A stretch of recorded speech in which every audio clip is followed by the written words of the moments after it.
Не зря Иран нарекли борцовской державой. Все 3 финала из 4 выиграли представители Исламской Республики. Национальная команда не скрывает эмоций от победы Афшина. И тут же чемпион по телефону в прямом эфире дает интервью на радио.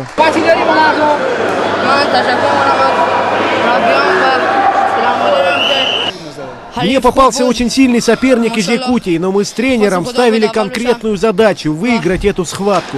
Счастлив, что победил в финале. Я чемпион игры Азии. А вот нас порадовала Люба Сыпцова. Она внесла в копилку сборной республики свою золотую лепту. Всего же Якутия на этих соревнованиях завоевала 4 медали высшего достоинства. Сегодня мы очень надеялись еще на 2 финала с участием якутян. Но, к сожалению, они закончились не в их пользу.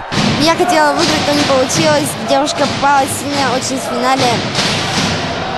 И как бы не была уверена в себе, что я смогу ее выиграть.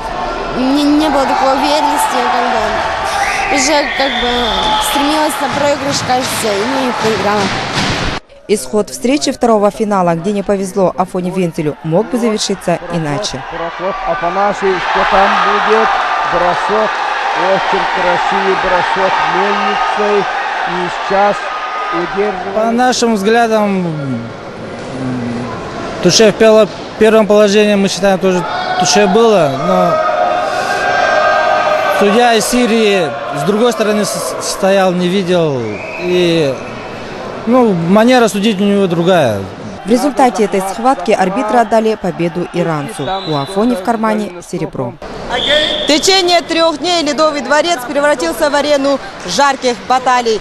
Выбросу адреналина и накалу не было предела.